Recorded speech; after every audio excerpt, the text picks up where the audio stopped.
Bom dia, gente. Nós vamos começar a nossa escola dominical nessa manhã e a gente vai estar conversando aqui com o seminarista Fred e também com o presbítero Adilson.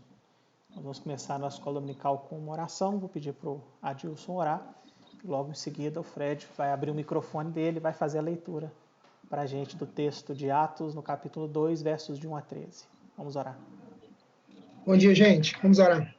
Deus eterno, Pai Todo-Poderoso, Pai, nós rendemos graças ao teu santo nome, nós agradecemos o Senhor, ó Deus, por essa ferramenta na qual nós estamos utilizando, ó Deus, que ela possa alcançar, ó Deus, o coração de cada um dos membros da nossa igreja e outras pessoas também, ó Deus, que terão acesso, ó Deus, a esse material.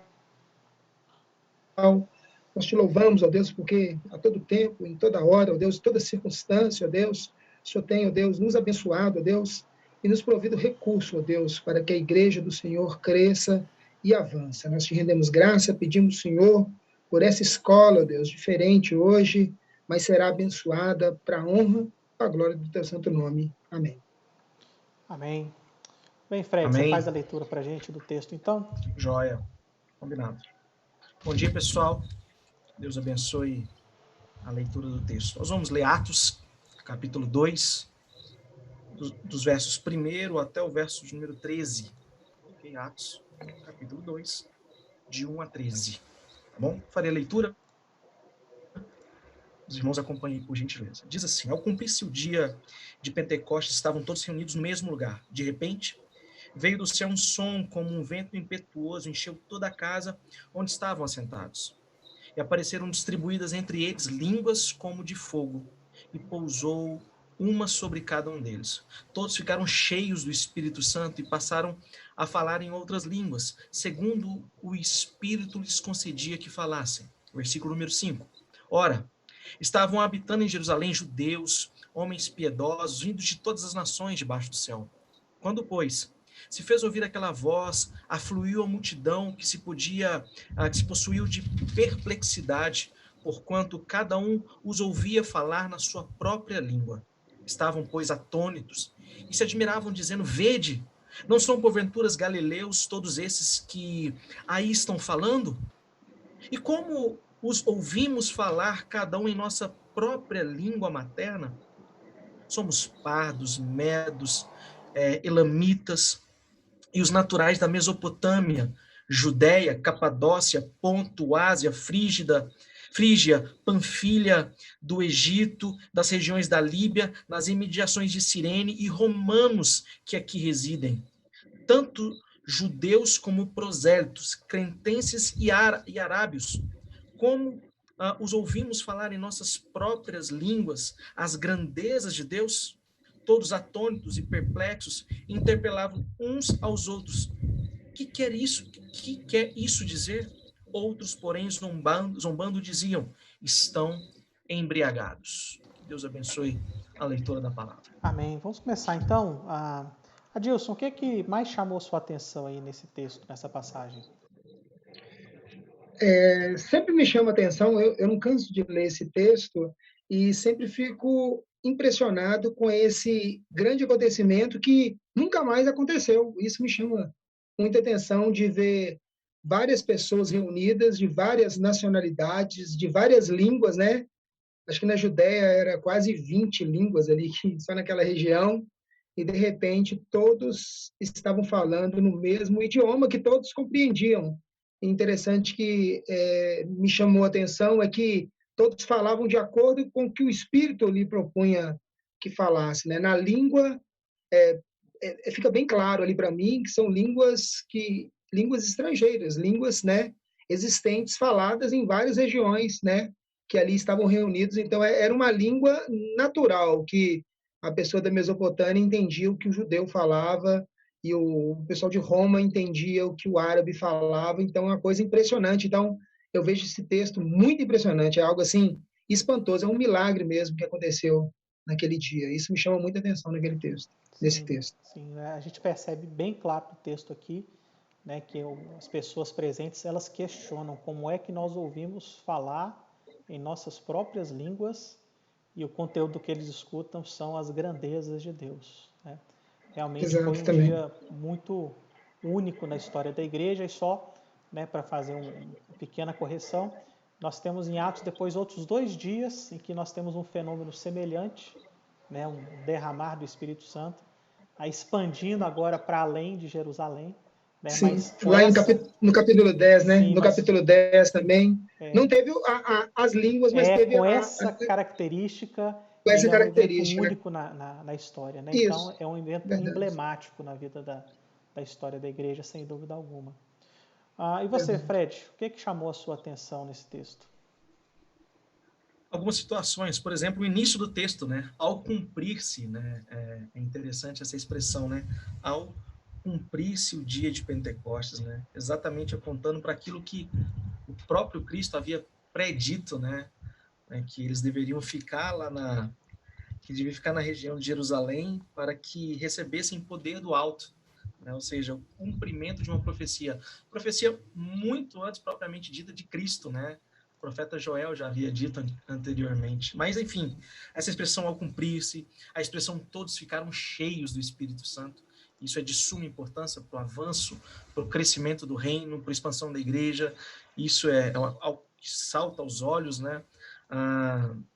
Outra situação é que eu presto atenção exatamente no versículo 4 também, onde diz assim, segundo o Espírito, é exatamente aquilo que o Adilson acabou de dizer, né? Segundo o Espírito lhes concedia que falassem, né? Houve uma concessão ali, houve uma autoridade, né? Cedida àqueles homens, né? O contexto dessa narrativa, dessa expressão que acontece toda aqui no versículo 5 a 13, são de encher os olhos, né? O fato dos homens falarem e aqueles homens entenderem aquilo que estavam sendo dito acerca do quê? Eles não estavam falando acerca de comida, acerca de bebida, acerca de carro, de futebol, nada disso. Eles falavam acerca, como diz no versículo 11, das grandezas de Deus, né? Ou seja, havia algo específico, havia algo muito claro ali que falava acerca do Deus Todo-Poderoso, o Criador, o Redentor, aquele que queria redimir o povo, né? E isso enche os olhos. Isso, de fato, é um fato, eu vou dizer único, mas assim, que enche o coração, né? Que aquece o nosso coração para continuar o trabalho que Cristo nos ordenou, né? O ide, pregar o Evangelho. Eu gosto muito. Eu sou suspeito para falar sobre essa É passagem aqui. um texto maravilhoso, né? E como o Fred destacou aí na fala dele, né?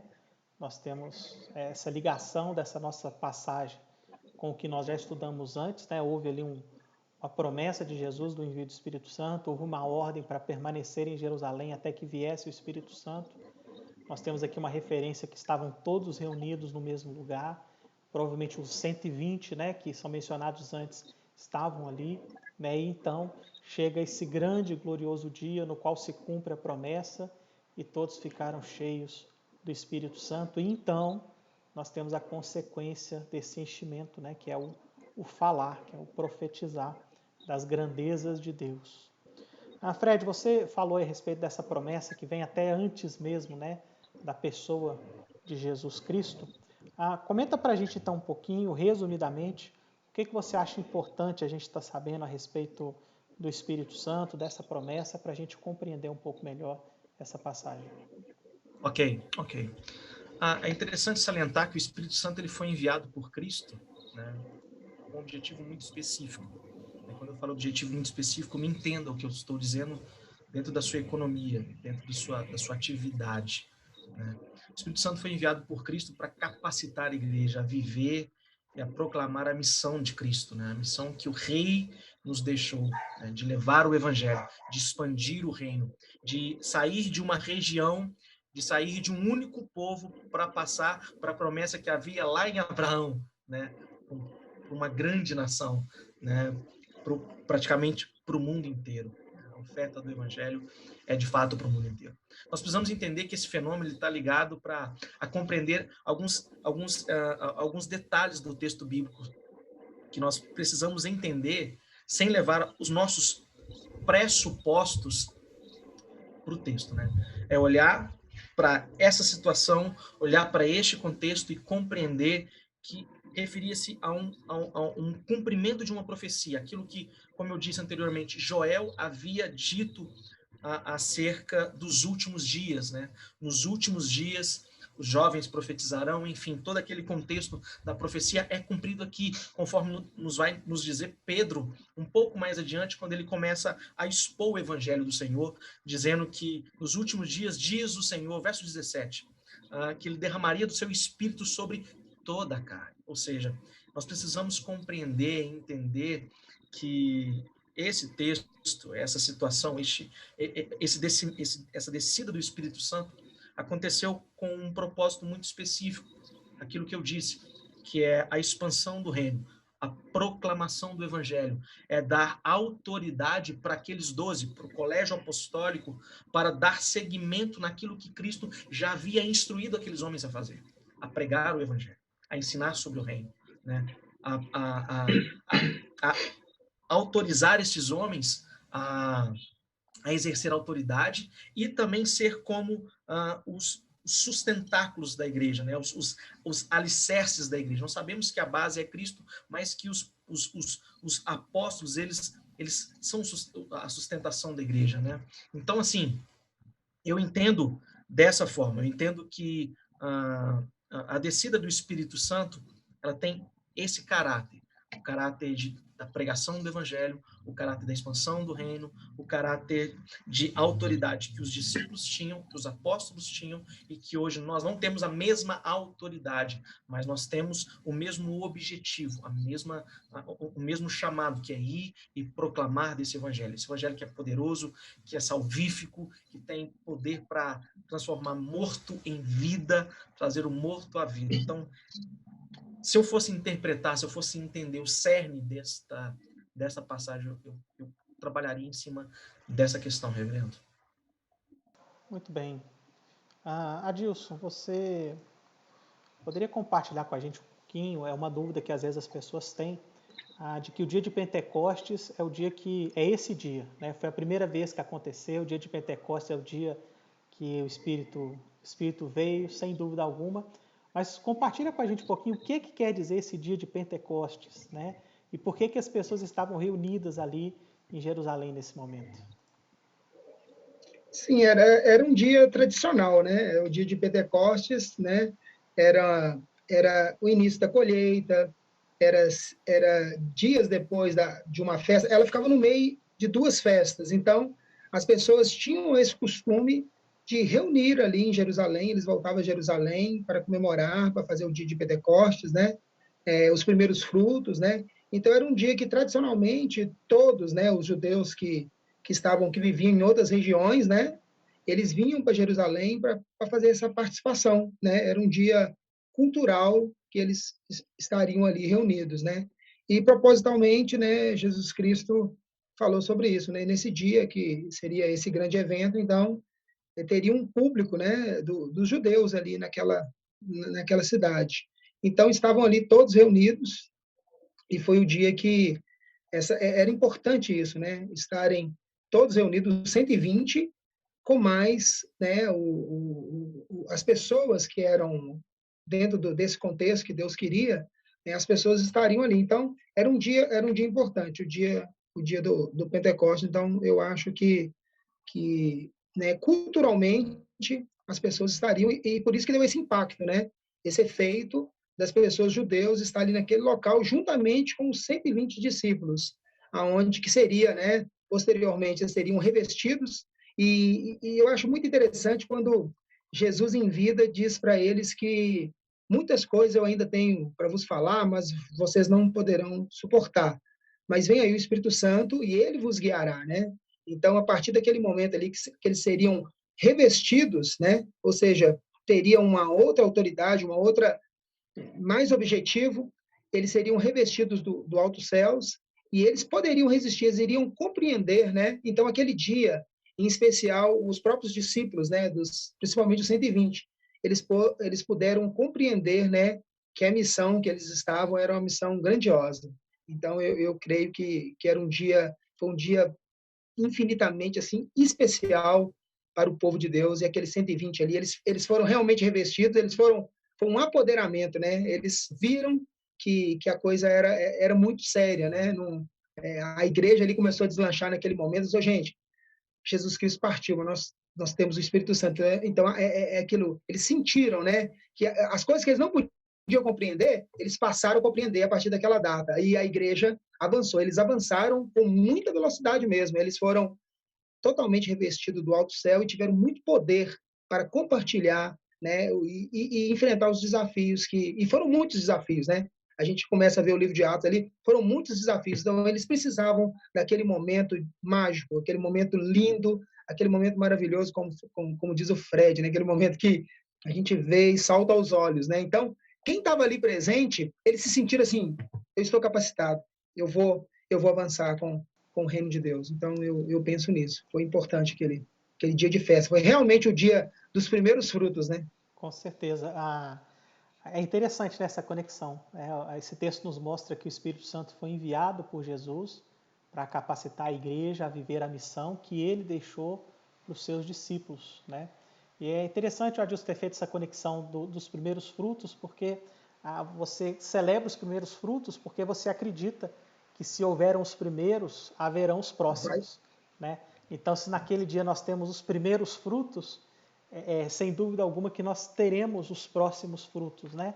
E a história do livro de Atos, então, nos conta justamente os próximos frutos depois desse dia de primícias, depois desse dia dos primeiros frutos. Então, é uma data muito emblemática, muito marcante, né? Porque ela deixa de ser sobre a colheita dos grãos e ela passa a ser sobre a colheita dos campos do Senhor da Seara, né? Quando Jesus fala que os campos já estão brancos, prontos para a colheita, ore para que o Senhor da Seara envie trabalhadores para a sua seara, e agora o Senhor está enviando, de fato, trabalhadores para a sua seara. É uma data maravilhosa na vida da igreja, né? Nós vamos olhar um pouquinho para o texto, buscar entender alguns detalhes desse texto que às vezes geram alguma dúvida, né? Eu vou fazer algumas perguntas e vocês dois aí sintam-se à vontade para responder. Mas qual foi, como que as pessoas souberam que o Espírito Santo se fez presente ali? Qual que foi o sinal ou a marca que dá a certeza que as pessoas entenderam ali o Espírito Santo está presente, na opinião de vocês?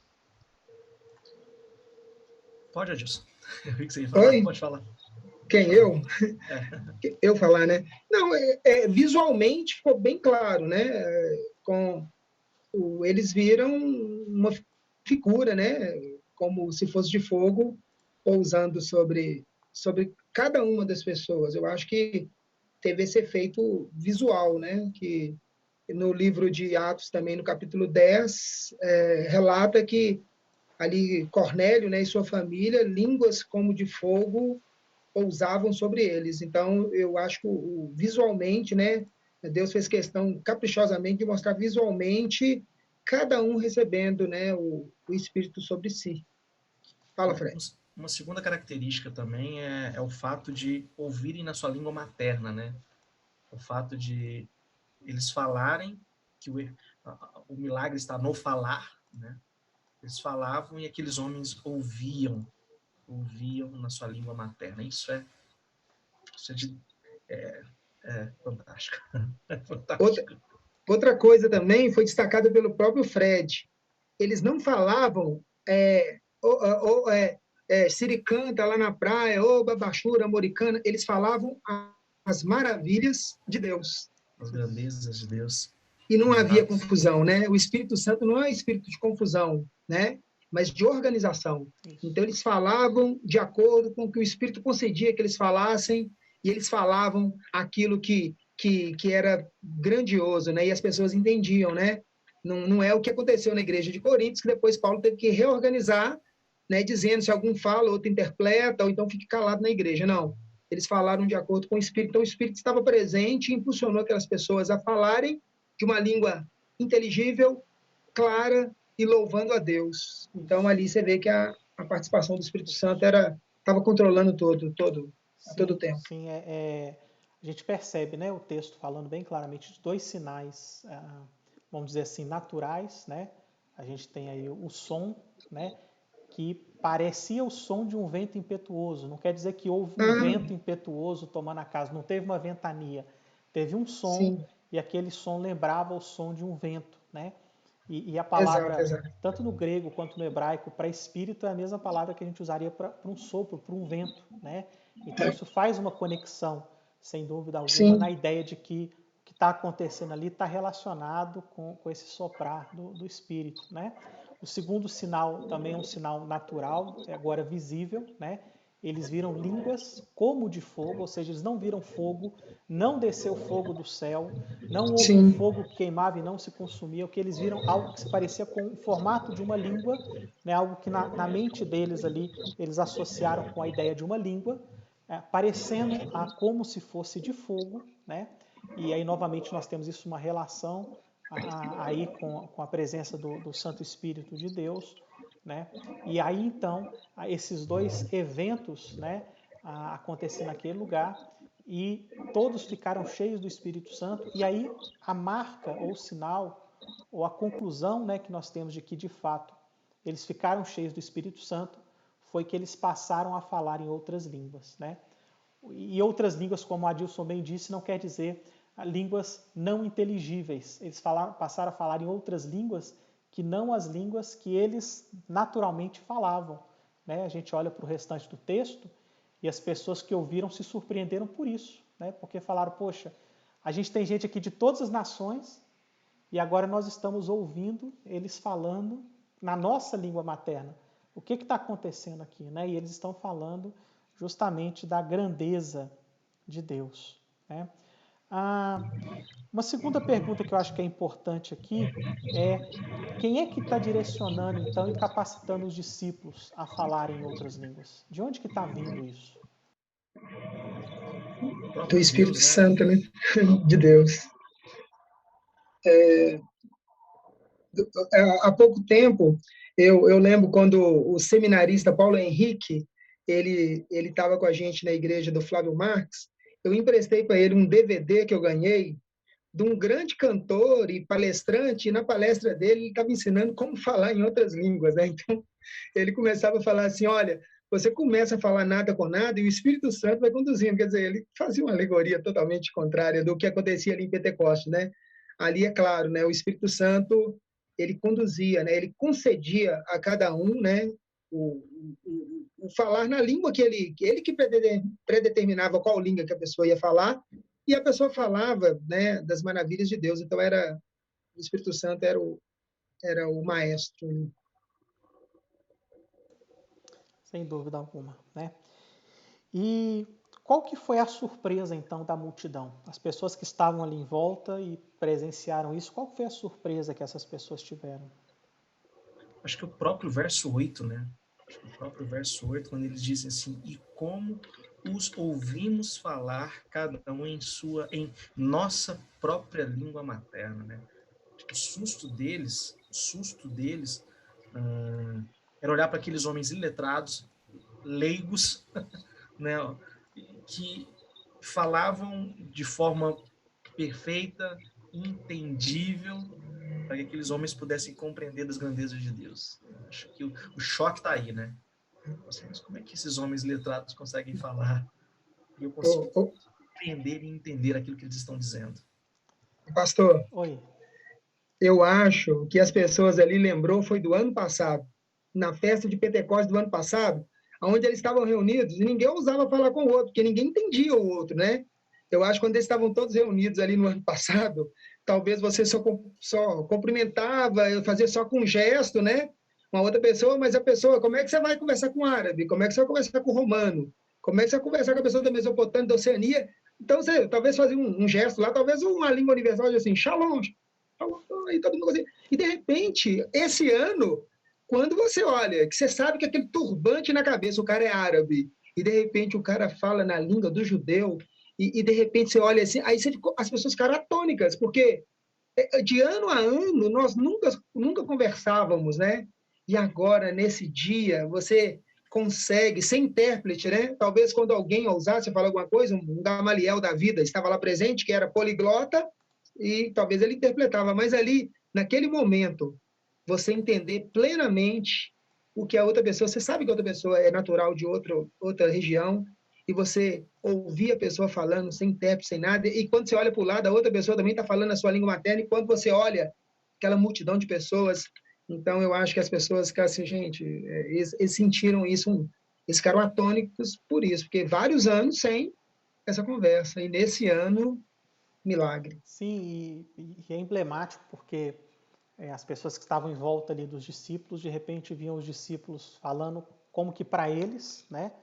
Agora ele vem de várias regiões, ele agora fala no dialeto dele, na língua dele, e não só isso, eles não estavam só se cumprimentando, né? Eles estavam ouvindo um discípulo de Jesus falando das grandezas de Deus, testemunhando do Evangelho na língua dele, para ele, Sim. né? Para ele.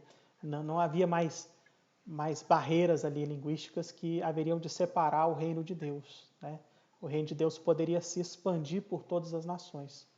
Mas tem um detalhe no final do texto, né? O Fred e o Adilson, vocês falaram que ficaram maravilhados com o fenômeno, né? Que isso é algo grandioso, mas nem todos pensaram assim, né?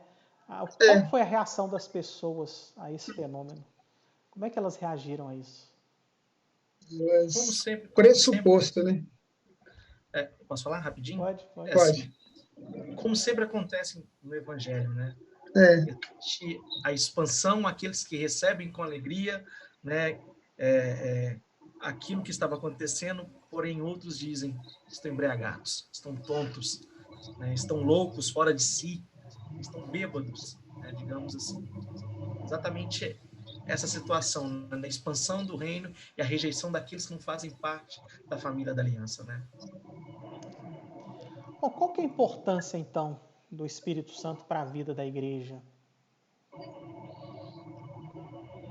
Adilson? A importância que, até a gente olhando para esse texto, que sem o Espírito Santo ali, nada disso teria acontecido, nenhuma maravilha. Sem o Espírito Santo na igreja, nenhuma maravilha, né? Não vai acontecer nada, porque o homem natural não entende as Escrituras. Nós continuaríamos sem entender. Aqui, como Jesus disse, olha, muitas coisas tenho para vos dizer, mas vós não podeis compreender. Mas vai chegar o Espírito Santo e ele vos guiará. Então, o Espírito Santo guia e continuará guiando, né? Além dele ser um selo de propriedade exclusiva de Deus, ele é quem nos guia, é ele que testifica com o nosso espírito que nós somos filhos de Deus. É ele que nos convence da justiça, do pecado e do juízo.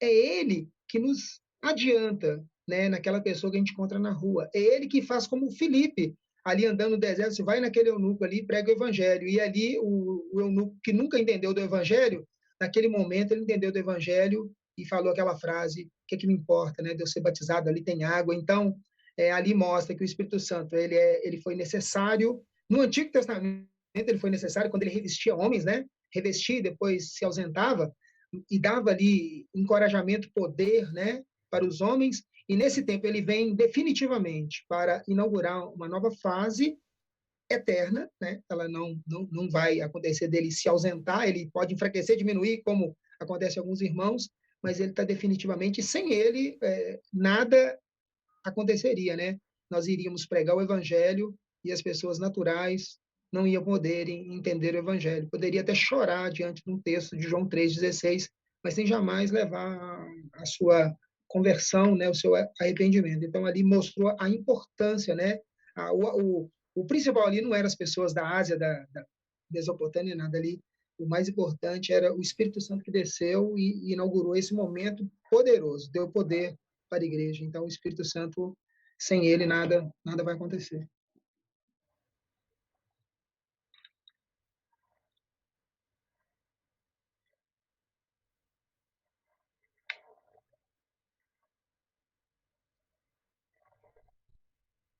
Exato.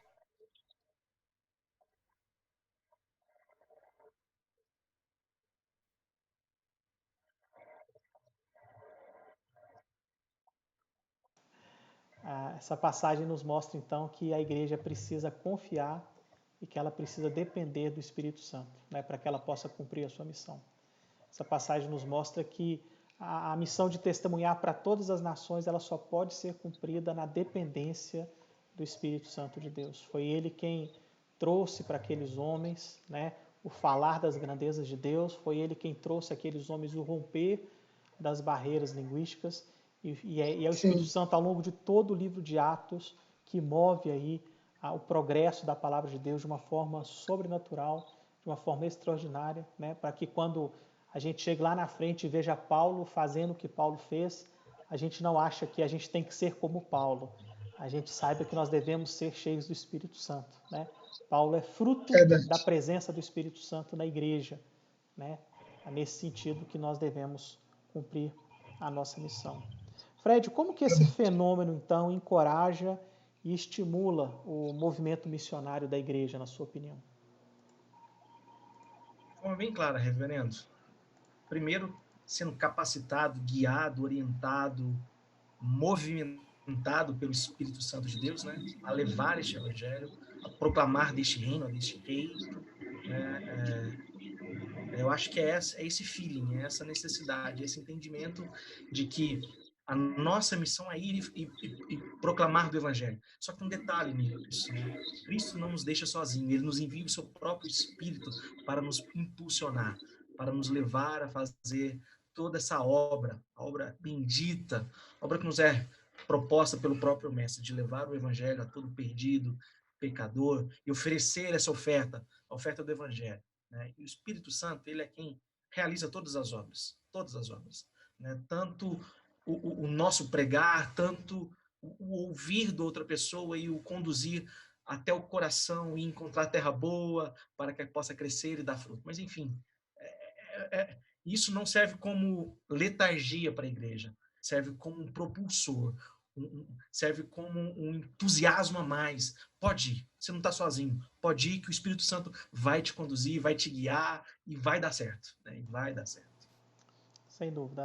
A igreja precisa ser encorajada a dar testemunho do Evangelho pela certeza de que o Espírito Santo está presente em nós, pela certeza de que o Espírito Santo está presente na vida da igreja. Né? Às vezes a pessoa se sente tímida, a pessoa não se sente capacitada, a pessoa tem medo, e o que é que pode estimular a pessoa a pregar o Evangelho? Não é um curso de evangelização que vai te fazer pregar o Evangelho, ele pode te dar alguma ferramenta, mas não é ele que te faz o pregador do Evangelho, né? O que é que faz alguém pregar o Evangelho é a certeza de que o Espírito Santo está nele, e essa tem que ser a nossa maior motivação. É isso que tem Amém. que nos fazer superar o medo. Né? Nós vamos abrir a boca e nós vamos falar o quê? Nós vamos falar das grandezas de Deus, porque o Espírito Santo derramado na igreja vai nos fazer falar da grandeza de Deus. Amém. Dilson, você desbloqueia o seu microfone e aí você faz uma oração nesse momento para a gente estar encerrando a nossa escola dominical? Ok. Antes de eu encerrar, então, deixa eu fazer uma pergunta para o Pode. anfitrião. Existe um novo batismo com o Espírito Santo, pastor? Boa pergunta, Dilson. Algumas pessoas, né, algumas denominações falam de um segundo batismo, de uma segunda bênção, né? E, e, e a palavra de Deus nos traz que não existe um segundo batismo com o Espírito Santo, né? O batizar com o Espírito Santo é ganhar um novo coração, é ser renovado no Espírito Santo para a vida, e com isso nós recebemos todas as bênçãos, todas as graças, né? O que essas pessoas buscam aí como sendo uma segunda bênção é aquilo que a Bíblia chama de santificação. É a leitura da palavra, a oração, aquilo que faz com que a palavra de Deus habitando em nós nos torne mais santos e mais aptos para a obra de Deus. Mas isso não acontece com o segundo batismo, como a segunda vinda, né? O que acontece é que esse Espírito vai agindo e nós vamos nos tornando mais e mais maduros, né? Daqui a pouco, provavelmente, vão inventar uma terceira, uma quarta, uma quinta bênção, né? Sem perceber que, na verdade, o Espírito Santo já habita em nós e nós somos santificados pela palavra e pela oração. Então, se você Amém. se converteu, nasceu de novo, você recebeu o batismo pelo Espírito Santo. E se você foi batizado no Espírito Santo, então você é mais do que capacitado para pregar o Evangelho, para falar das grandezas de Deus, né? Você pode abrir a sua boca sem medo, que o Espírito Santo vai te dar o que você vai falar, de acordo com tudo aquilo que você tem aprendido na igreja, que você tem aprendido na escola dominical. Você talvez nem sabe, né? O texto que você ouviu há um ano atrás na escola dominical, o Espírito vai te trazer à mente, você vai lembrar daquilo, falar com propriedade, e sem dúvida alguma, as vidas à sua volta serão transformadas e impactadas por essa Amém. verdade. Amém. Verdade. Vamos orar então, Adilson? Que bom. Vamos orar, ó Deus, nós estamos muito felizes, ó Deus, alegres, ó Deus, contentes por essa nova escola dominical, aonde o Senhor, ó Deus, dessa maneira dinâmica que nós fizemos aqui, ó Deus, eu gostei. Eu queria louvar o teu santo nome, agradecer ao Senhor, pedir ao Senhor que o Senhor continue a nos abençoar, ó Deus, os professores, ó Deus, sendo coordenados pelo pastor, ó Deus, que o Senhor possa, através dessa mídia, ó Deus, abençoar a todos, ó Deus, que os irmãos, ó Deus, os ouvintes, ó Deus, possam tirar todo proveito, possam ter tirado as dúvidas, ó Deus, e crescer cada dia mais, ó Deus, na graça e no conhecimento do Senhor. Nos abençoe, nós queremos te agradecer por tudo, em nome do Senhor Jesus. Amém.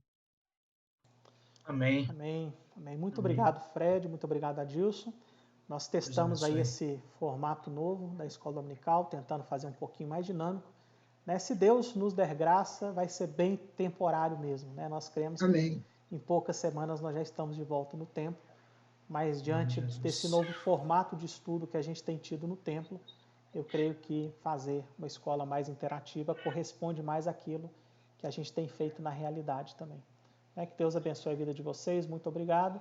Você que está nos ouvindo aí de casa, que Deus te abençoe também, te dê um restante domingo abençoado na presença do Senhor e que você tenha coragem de testemunhar, falar das grandezas de Deus, na convicção de que o Espírito Santo é que nos capacita. Deus te abençoe e até a próxima oportunidade de estarmos juntos. Tchau, pessoal. Deus abençoe.